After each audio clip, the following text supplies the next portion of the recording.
আসসালামু আলাইকুম রহমতুল্লাহি ওয়া বারাকাতুহু। আলহামদুলিল্লাহি ওয়াহদাহু والصلاة والسلام على من لا نبي بعد أما بعد فأعوذ بالله من الشيطان الرجيم بسم الله الرحمن الرحيم. قال الله تعالى في كلامه المجيد: يا أيها الذين آمنوا اتقوا الله حق تقاته ولا تموتن إلا وأنتم مسلمون. وقال الله تعالى: وما خلقت الجن والإنس إلا ليعبدون. وقال الله عز وجل: فاعلم أنه لا إله إلا الله. وقال رسول الله صلى الله عليه وسلم: القرآن حجة لك أو عليك. رب اشرح لي صدري ويسر لي أمري واحلل عقدة من لساني يفقه قولي. اللهم فقهنا في الدين وعلمنا التأويل آمين يا أرحم الراحمين. আলহামদুলিল্লাহ, যাবতীয় প্রশংসা এবং গুণগান একমাত্র মহিয়ান ও গরিয়ান আল্লাহ সুবহানাহু ওয়া তাআলার জন্য, যে আল্লাহ রাব্বুল আলামিন আমাদেরকে শুধুমাত্র তার ইবাদত করার জন্যই সৃষ্টি করেছেন। যে আল্লাহ পাক ছাড়া ইবাদত পাওয়ার যোগ্য দ্বিতীয় কোনো মাবুদ নাই, যিনি মুহাম্মদ সাল্লাল্লাহু আলাইহি ওয়াসাল্লামের মতো রাসূল প্রেরণ করেছেন এবং আল কোরআনুল কারীমের মতো কিতাব নাযিল করেছেন, আমাদেরকে সুস্থ রেখেছেন, হায়াতে বাঁচিয়ে রেখেছেন, এখানে একত্রিত হওয়ার তৌফিক দান করেছেন। শুকরিয়া আদায় করি, বলি আলহামদুলিল্লাহ। আলহামদুলিল্লাহ। দরুদ এবং সালাত বর্ষিত হোক মহান আল্লাহ প্রেরিত সর্বশেষ নবী এবং চূড়ান্ত নবী, মানবতার মুক্তির দূত মুহাম্মদ রাসূলুল্লাহ সাল্লাল্লাহু আলাইহি ওয়াসাল্লামের প্রতি। আমরা দরুদ পাঠ করি, আল্লাহুম্মা সাল্লি আলা মুহাম্মদ, আল্লাহুম্মা বারিক আলা মুহাম্মদ ওয়া সাল্লিম। আমার প্রিয় ভাইরা কেমন আছেন? আলহামদুলিল্লাহ। আল্লাহ পাকের শুকরিয়া যে আল্লাহ পাক আবার আমাকে মিম্বরে বসার তৌফিক দান করেছেন। আমিন। হয়তো এই দিনটা আমরা নাও পেতে পারতাম। আল্লাহ পাকের শুকরিয়া যে আল্লাহ পাক আমাদেরকে মুসলিম পরিবারে জন্মগ্রহণ করার তৌফিক দান করেছেন, আমাদেরকে দিন বোঝার তৌফিক দান করেছেন, জীবনের উদ্দেশ্য বোঝার তৌফিক দান করেছেন। দিনের প্রতি মহব্বত আল্লাহ পাক আমাদের অন্তরে স্থাপন করেছেন। এছাড়া আমাদের একত্রিত হওয়ার তো কোনো কারণ নাই।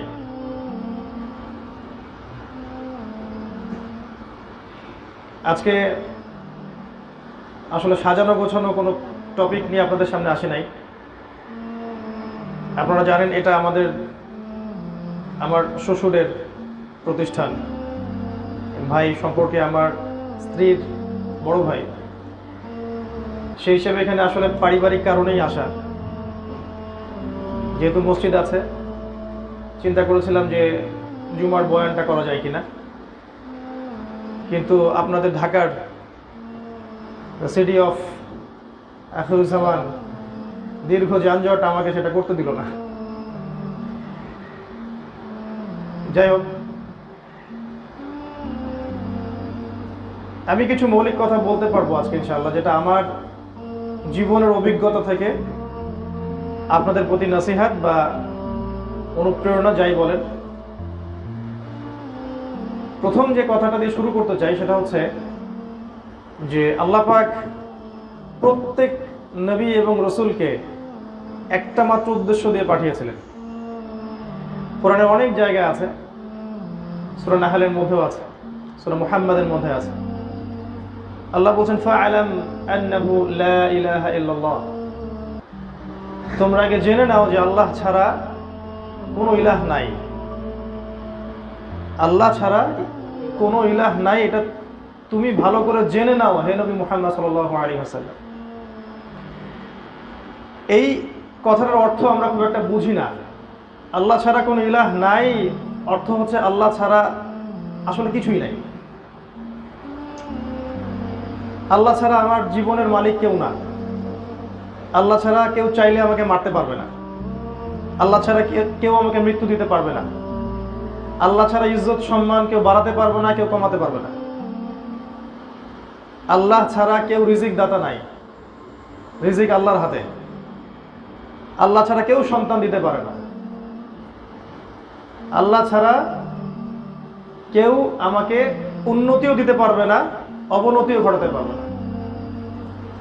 আল্লাহ ছাড়া পরকালের জীবনে আমাকে কেউ পুলসিরাত পার করাবে না, কবরের শাস্তি থেকে বাঁচাবে না, ডান হাতে আমলনামা দিবে না, জাহান্নাম থেকে বাঁচাবে না, জান্নাতে প্রবেশ করাবে না। আল্লাহ ছাড়া হক কোনো মাবুদ নাই। আল্লাহ ছাড়া ইবাদত পাওয়ার যোগ্যও কেউ নাই।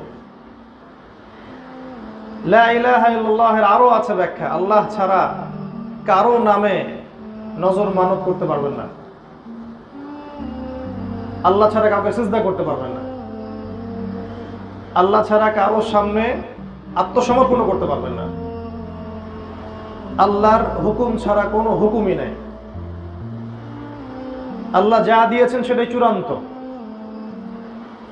যেটাই আল্লাহ এবং তার রাসূলের সাথে সাংঘর্ষিক সেটাই বাতিল।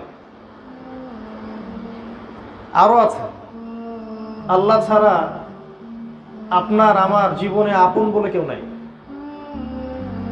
আল্লাহ ছাড়া আমাদের জীবনে আপন বলে কেউ নাই। যখন মানুষ কোনো বিপদে পড়বে তখন সে সত্যিকার অর্থে আল্লাহকে চিনতে পারবে এবং আল্লাহর সাথে এত ভালো সম্পর্ক হবে, বিপদটা চলে গেলে আবার সম্পর্কটা থাকে না। আল্লাহ এটা অনেক আফসোস করে বলেছেন সূরা ইউনূসের মধ্যে, যে মানুষকে যখন বিপদ স্পর্শ করে মানুষ খুব কায়মনোবাক্যে আল্লাহকে ডাকে, আর যখন আমি বিপদটা সরিয়ে দেই সে আমার সাথে শিরক করে, আমাকে ভুলে যায়। মাররা কাআল্লাম ইয়াদউনা ইলা দুররিন মাস, সে এমন ভাবে হেঁটে চলে যায় যে কখনো আমাকে ডাকেই নাই। এইটুকু যদি বুঝতে পারেন যে আল্লাহ ছাড়া আসলে আমাদের আপন বলতে কেউ নাই, রিজিক দাতা কেউ নাই, সৃষ্টিকর্তা, পালনকর্তা, বিধানদাতা, হায়াত মৌতের মালিক, ইজ্জত সম্মানের মালিক কেউ নাই, ইনশাআল্লাহ এতটুকু বিশ্বাস নিয়ে কেউ যদি মারা যায় ইনশাআল্লাহ তাআলা আল্লাহ পাক তাকে জান্নাত দিবেন ইনশাআল্লাহ। কারণ একটা হাদিস আছে, যার মনের মধ্যে সরিষা পরিমাণ ঈমান থাকবে, মানে এই যে এই কনসেপ্টটা যে আল্লাহই সবকিছু, জাহান্নামের শাস্তি ভোগ করলেও ইনশাআল্লাহ কোনো না কোনো দিন আল্লাহ পাক তাকে মাফ করে দিবেন। এটাই লা ইলাহা ইল্লাল্লাহ।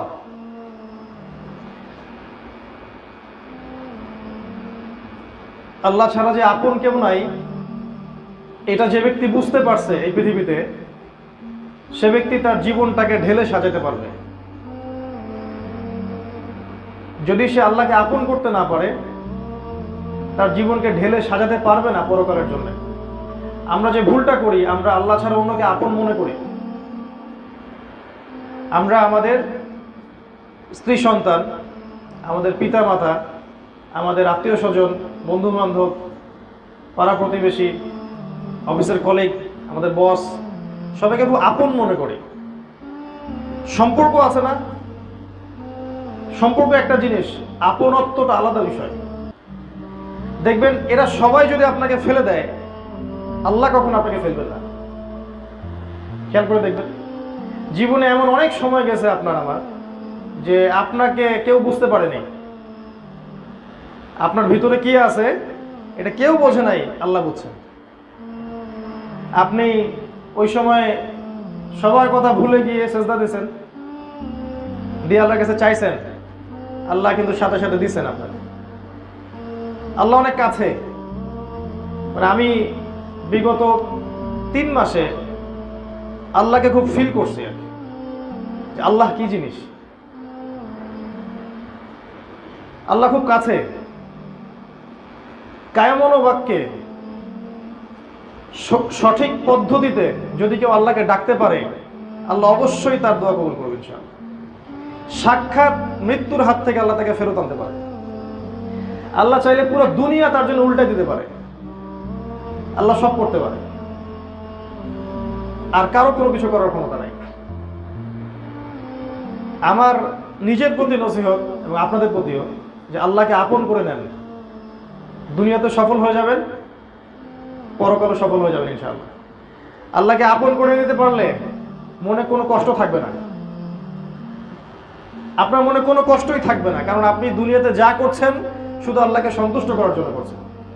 এই জন্য কেউ আপনাকে ভালো বলুক বা খারাপ বলুক, কেউ সন্ত্রাসী বলুক, কেউ জঙ্গি বলুক, কেউ আপনার কথা বুঝুক বা না বুঝুক, কেউ আপনার পাশে থাকুক বা না থাকুক, আপনি আল্লাহকে পাবেন। আর নির্ধারিত হায়াত শেষ হওয়ার পর আমাদেরকে তার কাছেই ফিরে যেতে হবে। বুদ্ধিমান সেই ব্যক্তি যে দুনিয়াতে আল্লাহকে আপন করতে পারছে।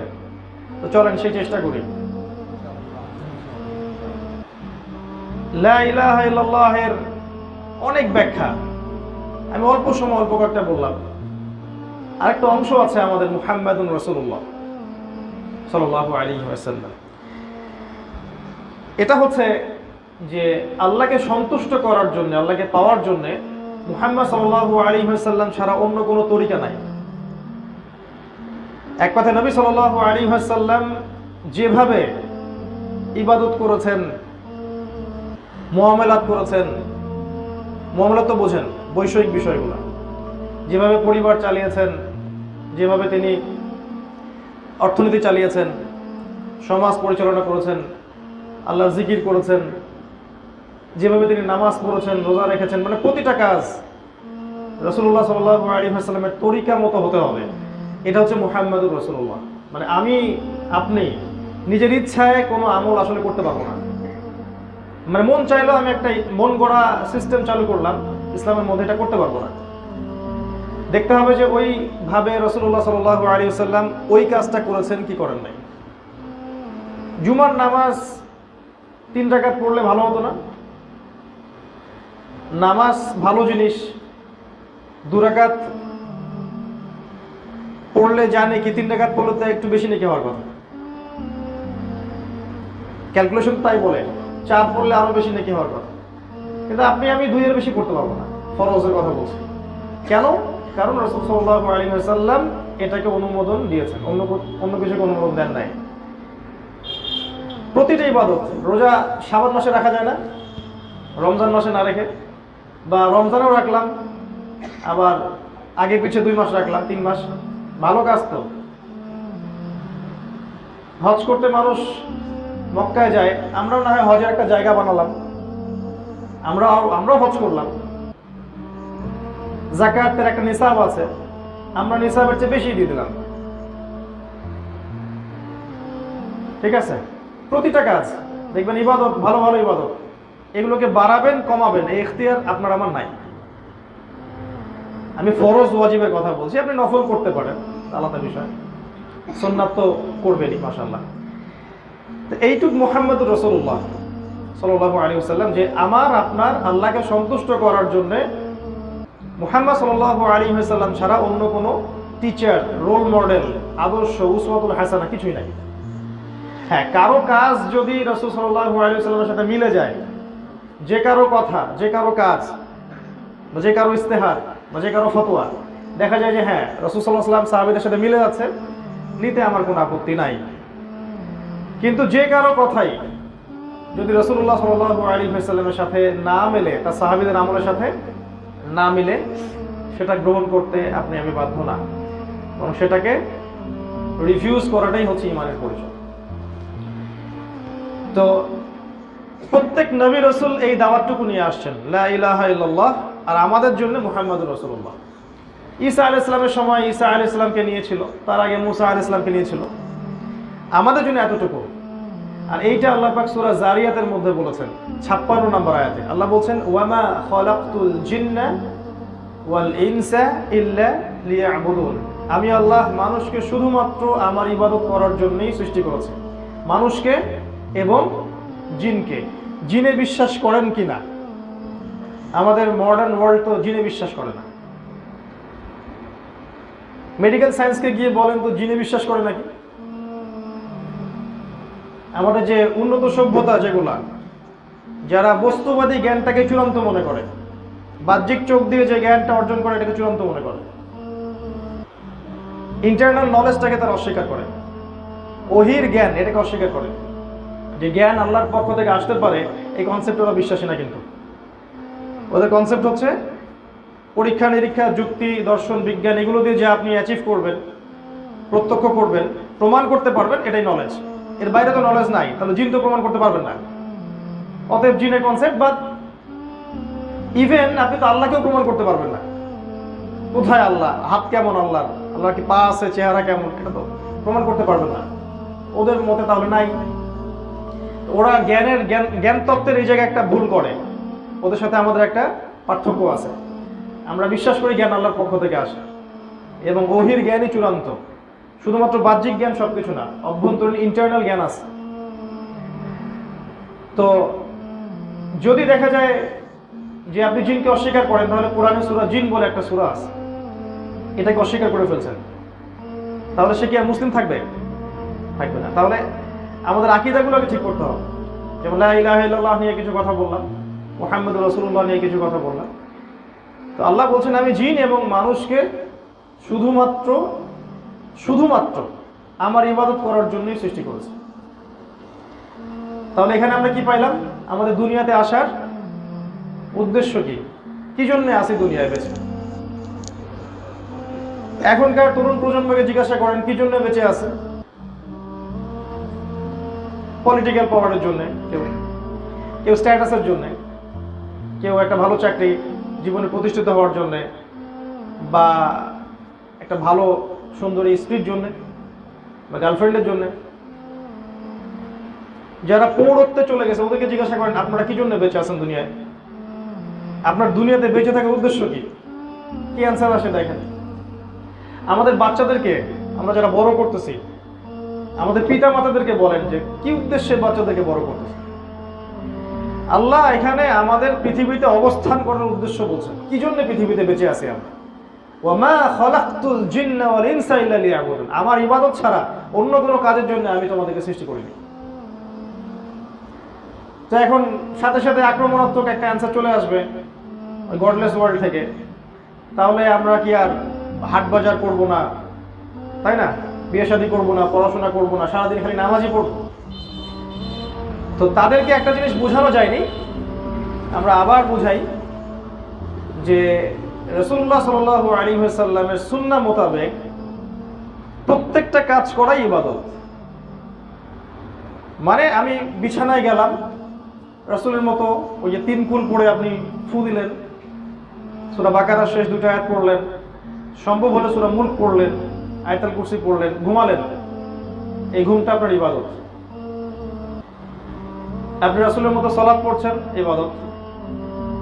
সকালবেলা তো বাথরুমে গেলেন, মিসওয়াক করলেন, বাথরুম করলেন, রাসূলের সুন্নাহ মোতাবেক, ইবাদত।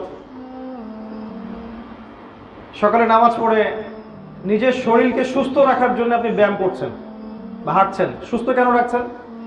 সুস্থ রাখবো এই নিয়াতে যাতে করে আল্লাহর ইবাদত আরো বেশি করে করতে পারে, ওইটাও ইবাদত, তখন ব্যায়ামটাও ইবাদত। আপনি খাচ্ছেন, কি জন্য খাবেন? খাওয়ার জন্য কেউ বাঁচে, আবার কিছু মানুষ বাঁচার জন্য খায়। আমাদেরকে বাঁচার জন্য খেতে বলা হয়েছে, যে আমরা এমন খাবার খাবো যেগুলো পুষ্টিকর, হাইজেনিক, যেগুলো আমাদের শরীরে ক্ষতি করবে না এবং যেগুলো দিয়ে আমরা আরো শারীরিক মানসিক শক্তি অর্জন করবো, ইবাদত করতে পারবো। খাওয়াটা কি হলো তাহলে? ইবাদত। আপনি যাচ্ছেন মনে করেন পড়াশোনা করতে স্কুল কলেজে, আপনার পড়াশোনাটা হয় আল্লাহর দিন জানার উদ্দেশ্যে, বা যদি সেকুলার সাবজেক্টেই পড়েন, কিন্তু আপনার উদ্দেশ্য হচ্ছে এই জ্ঞানটা অর্জন করে আমি দিনের খেদমত করব, এটাও ইবাদত। অনেকে বলে ভাই আমি তো কম্পিউটার সায়েন্সে পড়ি, আমি কি পড়াশোনা ছেড়ে দেবো? আপনাকে এটা বলছি ছাড়তে হবে, বরং ওই পড়াশোনাটা আপনি ইসলামের দিকে কাজে লাগান না কেন? তাহলে মুসলিমদের আরো উপকার হচ্ছে, তাই না? প্রযুক্তিগত দিক থেকে কারা আগে গেছে? আমরা না ওরা? আমরা যে পিছায় আছি এটা কি আমাদের জন্য কি কল্যাণকর? আমরা বলছি এগুলো পড়াশোনার দরকার নাই, হারাম। কথা ঠিক আছে? ঠিক নাই। পড়াশোনা করবে, এই পড়াশোনাগুলোকে দিয়ে ইসলামের খেদমত করতে হবে। আমাদের স্বতন্ত্র কোনো অ্যাপস আছে? স্বতন্ত্র কোনো মানে আলাদা কোনো যে ইন্টারনেট প্রযুক্তি যেটার মানে মূল চাবিকাঠি আমাদের হাতে, এরকম আছে? স্বতন্ত্র কোনো ব্যাংকিং সিস্টেম, স্বতন্ত্র কোনো প্রযুক্তি যেটা দিয়ে স্যাটেলাইট ওরা নিয়ন্ত্রণ করছে, আমাদের কোনো প্রযুক্তি স্বতন্ত্র আমাদের শুধু মুসলিমদের থাকলেও কিন্তু খুব কম। এই পিছায় গেলাম কি জন্য? কারণ সায়েন্সের প্রত্যেকটা বিষয় তো আমরা তৈরি করেছি না, প্রতিটা বিষয় কিন্তু আমাদের হাত থেকেই নিয়েছে। তো আমরা যে পিছায় গেলাম কিছু ভুল ফতোয়ার কারণে, আবার আমরা বললাম যে ইংরেজি শেখার দরকার নাই, তারপরে যে এইসব সাবজেক্ট পড়ার দরকার নাই। তো একটা সময় পর্যন্ত মানুষ আর ওগুলোর সামনে গেল না, এভাবে মুসলিম উম্মাহ পিছায় গেল। এখন একটা ফোন কিনতে হলেও আমাকে চাইনিজ প্রযুক্তির উপর ডিপেন্ড করতে হচ্ছে, আর ওই প্রযুক্তি দিয়ে তারা সারা ওয়ার্ল্ড চুষে ফেলছে, ডমিনেট করছে। মানে আপনি বেডরুমে কি করতেছে এটা তারাও এটাও জানে। বিশ্বাস করতেছেন না? কোনো প্রাইভেসি নেই, আপনার কিচ্ছু নাই। যার হাতে এই ইন্টারনেটের মূল জিনিসটা, তারা চাইলেই আপনার সব প্রাইভেসিগুলো দেখতে পারবে, জানতে পারবে। তো আমি যেটা বলছিলাম, পড়াশোনা করতে যাবেন, যদি আপনি সেকুলার সাবজেক্টও পড়েন, এটাও দিনের জন্য পড়েন, যে এই সাবজেক্টটা দিয়ে আপনি দিনের কোনো খেদমত করবেন, ওই পড়াশোনাটা হয়ে যাবে ইনশাআল্লাহ ইবাদত। আর যদি ইসলামিক লাইনে পড়েন, তাহলে গতানুগতিক ভাবে না পড়ে এখনকার যুগে দিনকে স্মার্টলি রিপ্রেজেন্ট করার জন্য যে সিলেবাসের কারিকুলাম দরকার সেগুলো পড়তে হবে। খালি মাথা ঝোঁকায় হিপস করলে আসলে এই যুগে চলা যাবে না, আসলে যাবে না। বরকত পেতে পারেন, কিন্তু এই ওয়ার্ল্ডটাকে ডিল করা যায় না। অনেকদিন বলেছি, আবার বলছি যে কনস্ট্রাকটিভ সিলেবাসের দরকার আছে। এমন সিলেবাস যে সিলেবাসের মধ্যে জেনারেল নলেজ থাকবে এবং ইসলামিক নলেজও থাকবে। আমি স্যাটিসফাইড না, আমি এমন কোনো প্রতিষ্ঠানে দেখলাম না যে পুরোটার সুন্দর একটা দুটার কম্বিনেশন আছে, এটা আমি আসলে পাই নাই। আর আসলে আমার ইলম কালামও অত বেশি না যে আমি নতুন কোনো সিলেবাস বা সিস্টেম লঞ্চ করতে পারবো, এত জ্ঞান আল্লাহ আমাকে এখনো দেননি। এটার জন্য বড় বড় ওলামায়ে কেরামদের গবেষণার দরকার আছে। তো গবেষণা করতে করতে তো কিয়ামত চলে আসলো। অনেকে বিশ্বাস করেন না যে সময় শেষের দিকে, আমরা বলি যে একটু অপেক্ষা করতে থাকেন, দেখেন না সামনে কি। তো যেটা বলছিলাম, আপনার পড়াশোনা ইবাদত হয়ে যাবে। এবার ধরেন আপনি চাকরি করতে গেছেন বা ব্যবসা করতে গেছেন, উদ্দেশ্য হচ্ছে আপনি খাবেন, তো আপনি খাবেন, পরিবারকে খাওয়াবেন, রিজিক। তো এই রিজিকটা যদি হালাল হয়, তাহলে ওই রিজিকটার পিছনে আপনি ছুটছেন, এটাও কিন্তু আপনার ইবাদত। আল্লাহ তো সূরা জুমআর মধ্যে বলেছেন না, যখন সালাত শেষ হয়ে যাবে, কি ফান্তাশিরু ফিল আরদ, তোমরা জমিনের মধ্যে ছড়িয়ে পড়ো, আল্লাহ রিজিক তালাশ করো। আর রিজিক তালাশ করার সময় বেশি বেশি আল্লাহকে স্মরণ করো। রিজিক তালাশের সময় আল্লাহকে স্মরণটা বুঝলাম না, এই আয়াতটা নিয়ে আমি একটু চিন্তা করছিলাম আর কি। সূরা জুমআর মধ্যে আছে, ইযা নুদিয়া লিস-সালাহ মিন ইয়াউমিল জুমআ ফাসআউ ইলা যিকরিল্লাহ। ভালো করে বোঝেন, আল্লাহ বলছেন যে যখন জুমার সালাতের আজান দেওয়া হবে, ডাকা হবে, তোমরা আল্লাহর জিকিরের দিকে ছুটে আসো। মানে এখানে সালাতটাকে জিকির বোঝানো হচ্ছে, আল্লাহ স্মরণের দিকে ছুটে আসো। আচ্ছা, এবার আপনি আসলেন, সালাত পড়লেন, আল্লাহর জিকির করলেন, আবার আল্লাহ বলছেন যে ফাইদা কুদিয়াতিস সালাহ ফান্তাশিরু ফিল আরদ ওয়াবতাগু মিন ফাদলিল্লাহ ওয়াযকুরুল্লাহা কাসীরা। এবার তুমি নামাজ শেষ হয়ে গেছে, জমিনে ছড়িয়ে পড়ো, ছড়িয়ে পড়ে আল্লাহর অনুগ্রহ তালাশ করো আর আল্লাহকে স্মরণ করো। তো নামাজে আল্লাহকে স্মরণ করে আসলেন, নামাজ থেকে রিজিকের জন্য যাচ্ছেন, ওখানে আবার আল্লাহকে কি স্মরণ করবেন? ওই স্মরণটার অর্থ কি তাহলে? ওই স্মরণটার অর্থ হচ্ছে, আমার বুঝ, আমি ভুল হতে পারি, যে রিজিকের সন্ধানে আপনি দোকান খুলছেন, দাড়িপাল্লাটা উঠালেন, তো কাস্টমার বুঝতে পারতেছে না যে এখানে একটু ঝামেলা আছে। আপনি আল্লাহকে ভয় করে, আল্লাহকে স্মরণ করে তাকে ঠকালেন না, মাপটা ঠিক দিলেন, এটা আল্লাহকে জিকির করছেন। চাকরি করতেছেন বড় সরকারি কোনো অফিসে, সুযোগ আছে নিজে টাকা নেয়ার, তা আপনি ওই কর্মক্ষেত্রে গিয়ে আল্লাহকে ভয় করে ওটা করলেন না, এটা হচ্ছে ওয়াজকুরুল্লাহা কাসীরা, আল্লাহকে বেশি বেশি স্মরণ করো। রিজিক তালাশ করার সময়ও আল্লাহকে স্মরণ করো, মানে দুই নাম্বারই করিও না, যে আল্লাহ যে দেখতে পারতেছেন এটা বুঝো। আমার বুঝ যে এটাই জিকিরের অর্থ, এখানে আল্লাহকে স্মরণ করো। তো প্রতিটা কাজ ইবাদত হয়ে যায়। আবার আপনি ধরেন এখন পরিবারে ফিরে আসলেন, স্ত্রী সন্তান বউ বাচ্চার সাথে আপনি সময় কাটাবেন, এটা দুনিয়ারই কাজ না, এটা ইবাদত।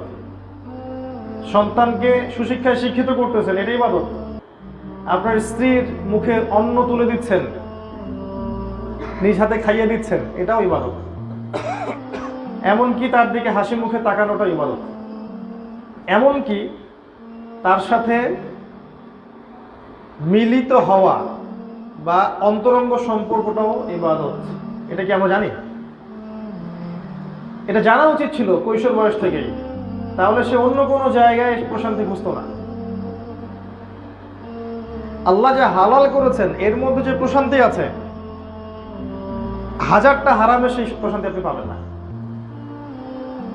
আপনি 1000টা মেয়ের সাথে জেনা করেন, আপনি যতটুকু শারীরিক সুখ পাবেন বলে মনে হবে, আপনার একজন পবিত্র স্ত্রী যার সাথে আপনার সম্পর্কটা পবিত্র, আল্লাহর আইনে পবিত্র, আপনি ওখানে যে প্রশান্তি পাবেন এটা আপনি 1000টা জেনা করে পাবেন। আমরা জানি না, যে বুঝি না যে হালালের মধ্যেই সবকিছু আছে, এই জন্য আমরা হারামের দিকে ছুটে যাই। তো এই প্রতিটা কাজ কিন্তু ইবাদত হয়ে যাবে। আপনি সন্তানের সাথে সময় দিচ্ছেন, বাচ্চাকে নিয়ে মসজিদে আসলেন, বাচ্চাকে পড়তে বসিয়েছেন, কোরআন পড়াচ্ছেন, তাকে নিয়ে হাঁটতে যাচ্ছেন, বেড়াতে যাচ্ছেন, বাচ্চাকে নিয়ে মাঠে খেলতে যাচ্ছেন, এগুলো কিন্তু ইবাদত। আমরা মনে করি সব দুনিয়াবি কাজ।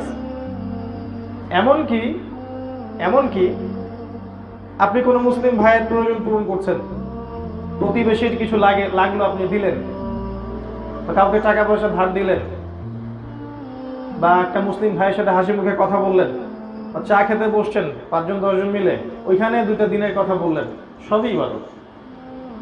এক কথায় ওই সকাল থেকে নিয়ে রাত পর্যন্ত যতগুলো কাজ আমরা করি, যতগুলো কাজ, আমাদের পড়াশোনা, আমাদের খাওয়া পড়া, আমাদের অর্থনীতি, রাজনীতি, আমাদের এই যে কি বলবো সংস্কৃতি, পরিবার, পারিবারিক বন্ধন, যত কাজ আপনি করেন সারাদিন, যদি প্রতিটা কাজ আল্লাহ এবং তার রাসূলের দেখানো পথে হয়, তাহলে প্রতিটা কাজই ইবাদত।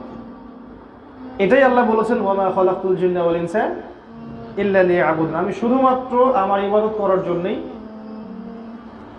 মানুষ এবং জিন জাতিকে সৃষ্টি করেছি। এখন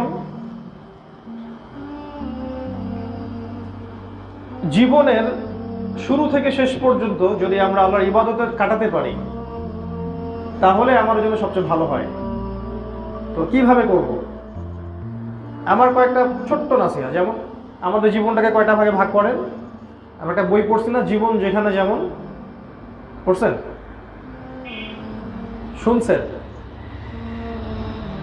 আমার প্রশ্ন হচ্ছে, জীবন কোথায় কেমন? উত্তর খুঁজতে হবে। জীবনকে ভাগ করেন, আমার সাথে একটু অঙ্ক করেন। আমি আল্লাহর কাছে দোয়া করতেছি, আল্লাহ যেন আমাকে এবং আপনাদের সবাইকে এই পরিসংখ্যানটা বোঝার তৌফিক দান করেন এবং ওই অনুযায়ী আমল করার তৌফিক দান করেন, জানা অনুযায়ী আমল করার তৌফিক দান করেন। আমি যা বলছি এর উপরে আমাকেও যেন আমল করার তৌফিক আল্লাহ দান করেন। মনে করেন 60 বছর বাঁচবো, মনে করেন, কথার কথা, আপনি 40 হতে পারে, 50 হতে পারে, 20 হইতে পারে। এভারেজ কি এই উম্মার গড় আয়ু কত? এই উম্মার 55, 60, 64, 65, এই তো। এখন দেখেন আপনার জীবনের শেষের 5টা বছর, শেষের 10টা বছর বার্ধক্য, তাই না? চুলদারি সব পাকা, শরীর চাইলেও যায় না, তাহলে আপনার লাস্টের 10 মাইনাস করেন।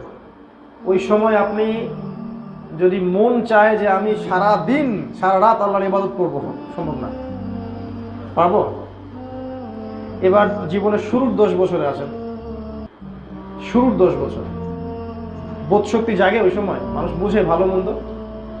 এখনকার জেনারেশন তো 20 বছরও বোঝে না ভালো থেকে মন্দ, তাই না? আগে একটা যুগ ছিল মানুষ তাড়াতাড়ি ম্যাচিউর হইতো, এখন সহজে ম্যাচিউর হয় না। পরিবার হতেই দেয় না ম্যাচিউর। পরিবার মনে করে আমার সন্তানটা বড় হয় না, বড় হতে দিচ্ছে না, তো বড় হবে কিভাবে? তো আমি যেটা বলতে চাচ্ছি, প্রথম 10, শেষ 10, এই 10-20 বছর আপনি আসলে আপনার লাইফের মধ্যে নাই, ডিপেন্ডেন্সি আছে অন্যের উপরে। মূল জীবনটা হয় সাধারণত 20 থেকে 40 বা 50, 20 থেকে 40 বা 50। এটা আপনার মানে যৌবন এবং পৌরত্বের জায়গাটা, প্রজ্ঞা, বিচক্ষণতা, রক্তের তেজ, ভালো মন্দ বোঝার ক্ষমতা, শারীরিক শক্তি, মানসিক শক্তি সব এইটুক সময়ের মধ্যে বেশি থাকে। এই জীবনটাকে যদি ভাগ করেন আপনি দেখবেন শৈশবকাল, কৈশোর, যৌবন আর বার্ধক্য। শৈশবটা এমন হওয়া উচিত যে শৈশবে আমাদের বাচ্চারা, আমাদের তো এখন শৈশব নাই, ওই আমরা বাদ দিলাম, আমাদের বাচ্চাদের কথা বলতেছি। শৈশবে আমাদের বাচ্চারা যেন তাওহীদটা শিখে ফেলায়। তাওহীদ কি জিনিস, ঠিক আছে, ইসলামের বেসিক জিনিসগুলো কি কি, কোরআন তেলাওয়াত করার জন্য শিখে ফেলে, হিফজ যেন কমপ্লিট করে ফেলে, আরবি ব্যাকরণের যে নাহু সরফের কিতাবগুলো আছে এগুলো যেন পড়ে শেষ করে ফেলে, ভালো স্কুলে যেন পড়ে, সেখানে ইংরেজি শেখে, ম্যাথামেটিক্স শেখে, ভালো ভালো সাবজেক্ট শেখে, ল্যাঙ্গুয়েজ শেখে। ল্যাঙ্গুয়েজ শিখতে কোনো সমস্যা নাই। এই সময়টুকুতে যেন ওরা বিশুদ্ধ ভাষা শিখে এবং বিশুদ্ধ খাবার খায়, ফিজিক্যালি যেন স্ট্রংলি গড়ে ওঠে। এই সময় যেন তারা মাঠে খেলে, গ্রামে নিয়ে যান,